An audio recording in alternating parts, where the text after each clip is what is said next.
Bonjour à tous, bienvenue sur ma chaîne Mister Lahou, voilà, chaîne dédiée au football et on va surtout parler du Real Madrid. Et sur ma dernière vidéo, voilà, je vous parlais de franchir le cap des 100 abonnés. Ben, en tout cas, c'est fait. Et franchement, vous avez fait péter le score parce que là, à l'heure actuelle, on est à 115 abonnés. Et je m'attendais pas à en arriver là aussitôt. Franchement, en tout cas, je vous dis un grand merci. Et ça me booste énormément, en tout cas, pour faire mes vidéos. Et merci aussi pour ceux qui laissent aussi des commentaires. Voilà, ça me permet aussi d'interagir avec vous. Franchement, un grand merci. Et on va commencer ce Zap Actu par la une du journal Marca, voilà, avec comme titre l'Europe à leurs pieds, en parlant d'Haaland et de Aitana Bonmati, qui est une joueuse du FC Barcelone qui remporte le trophée du meilleur joueur de l'année UEFA. Voilà, en tout cas, à savoir que voilà, la saison dernière, Erling Haaland voilà, avait écrasé la Première Ligue et la Ligue des Champions en enchaînant un maximum de buts. Voilà, en tout cas, ça fait un nouveau trophée pour lui, en attendant, qui sait, peut-être le Ballon d'Or à la fin d'année. Et dans le même temps, en fait, Haaland a livré aux journalistes un message, voilà, dans lequel il dit j'ai 22 ans et je vis un rêve, mon rêve quand j'étais enfant. Et je peux seulement dire que je l'apprécie beaucoup. Ce prix de meilleur footballeur de l'année de l'UEFA me montre à continuer à travailler pour remporter plus de trophées et réaliser une autre belle saison.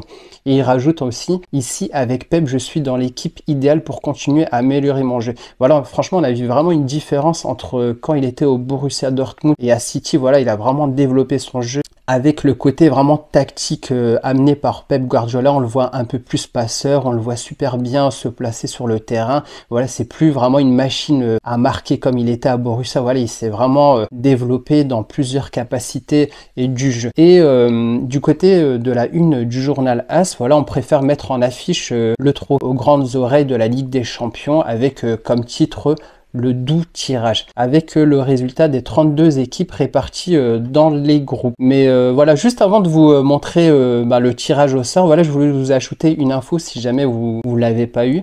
En tout cas, ça sera la dernière édition avec 32 équipes. Voilà, c'est le journal AS qui rappelle cela. Ça sera la dernière édition avec 32 équipes et phases de groupe.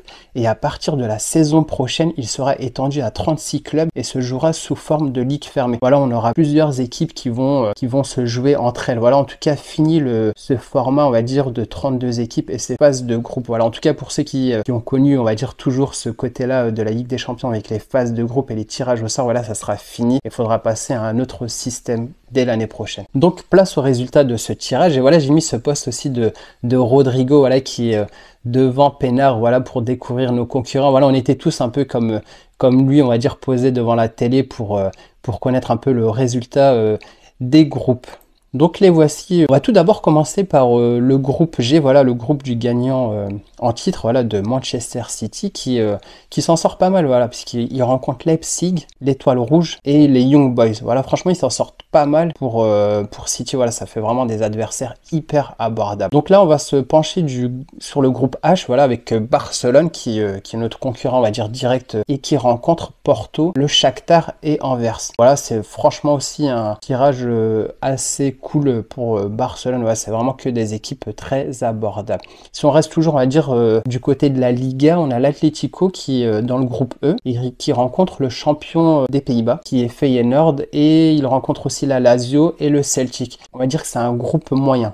Voilà, il n'y a pas forcément de faibles équipes, c'est assez équilibré, on va dire. Et on continue aussi au niveau de la Liga. On a aussi Séville qui était dans le pot 1, comme il était gagnant de l'Europa League, qui se retrouve avec Arsenal, le PSV et Lens. Voilà, on retrouve le RC Lens. C'est quand même un groupe, on va dire, assez homogène où j'ai l'impression que tout le monde a un peu sa chance. Mais voilà, quand même, c'est pas forcément si un... Maintenant, on va parler du groupe A, le groupe du Bayern. Voilà, le Bayern qui reste toujours une équipe très favorite, qui rencontre le Manchester United. Voilà, ça va rappeler quelques souvenirs Bayern United de l'époque, avec Copenhague et Galatasaray. Et groupe D, le groupe D avec Benfica, l'Inter, Salzbourg et Real Sociedad. On retrouve l'Inter qui était finaliste l'an dernier. On peut dire que c'est un groupe moyennement relevé. Voilà, on a quand même la Real Sociedad qui est quand même une belle équipe de Liga, Benfica, l'Inter, Salzbourg. Franchement, c'est pas mal comme groupe. Et j'ai laissé le groupe C et le groupe F, forcément, le groupe du Real Madrid, on va en parler juste après. Et le groupe F, voilà, je voulais revenir dessus. Voilà, le groupe F qui est vraiment le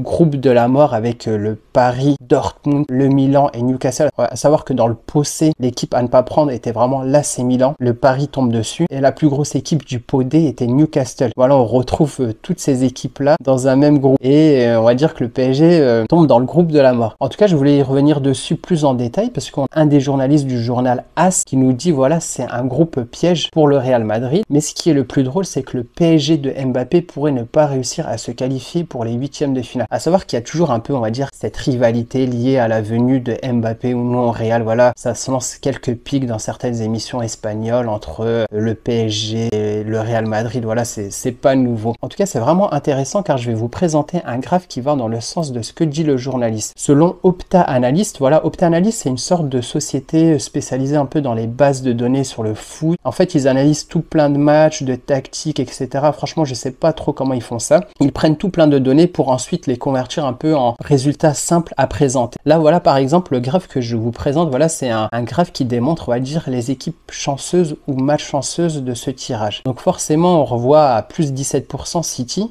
du coup qui s'en sort vraiment très bien. Voilà, on a pu voir le groupe avec Leipzig, l'Étoile Rouge et Young Boys, voilà, un groupe très abordable pour City. Voilà, ils s'en sortent avec plus de 17% selon les données statistiques. Ensuite, on a l'Atlético qui s'en sort bien, le PSV, Barcelone et Porto. Voilà, c'est vraiment les équipes qui sont le plus chanceuses dans ce tirage-là. A contrario, on retrouve d'autres équipes qui ont moins de chance dans ce tirage-là.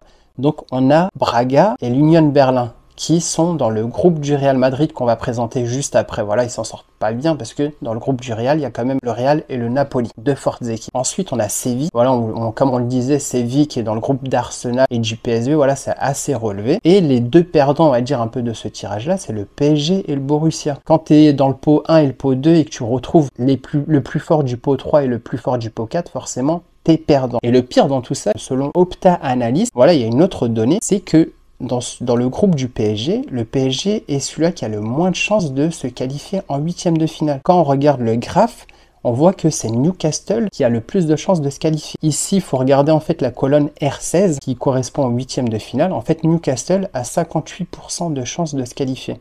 Juste après, c'est le Dortmund avec 51%.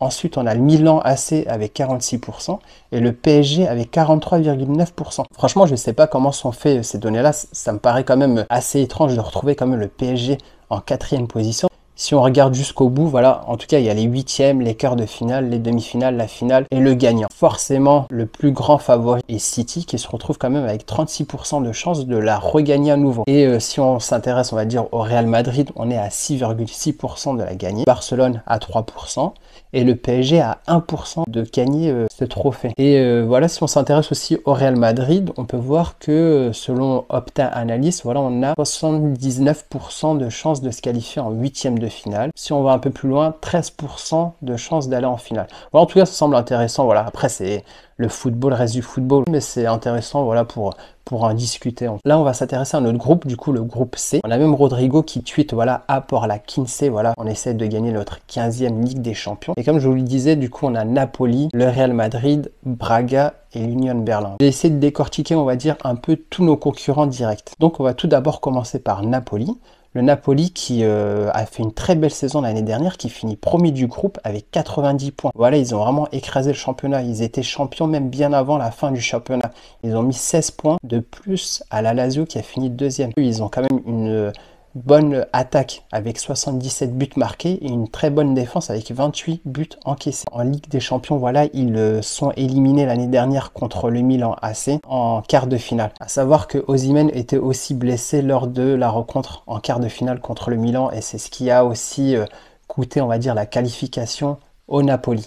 On va maintenant passer à l'autre concurrent qui est Braga. Voilà, Braga qui a fini la saison dernière en 3e position, voilà, juste après le Benfica et Porto, et qui dépasse le Sporting. Voilà, on avait l'habitude de retrouver un peu les mêmes clubs portugais qualifiés en Ligue des Champions, c'est-à-dire Benfica, Porto et le Sporting. Et là, Braga, voilà, qui a fait une très belle saison. À savoir que même il y a 2 ans, ils faisaient quand même une très belle saison aussi. Je crois qu'ils étaient en Europa League, si je dis pas de bêtises. Et en tout cas, ils ont réussi à se qualifier en Ligue des Champions, mais en barrage. Ils ont éliminé le Panathinaikos 3-1. Et c'est ce qui a fait qu'ils se sont retrouvés dans le pot 3 et qui rencontrent maintenant le Real. Et à noter aussi qu'ils ont une très bonne attaque parce que la saison dernière, ils ont marqué 75 buts et encaissé 30 buts. À savoir que l'un des artisans de cette attaque est Ricardo Horta, qui a marqué 14 buts la saison dernière. Voilà, en tout cas, c'est une équipe qu'il faudra pas prendre à la légère. Ensuite, on va passer maintenant au 4e concurrent qui est l'Union Berlin.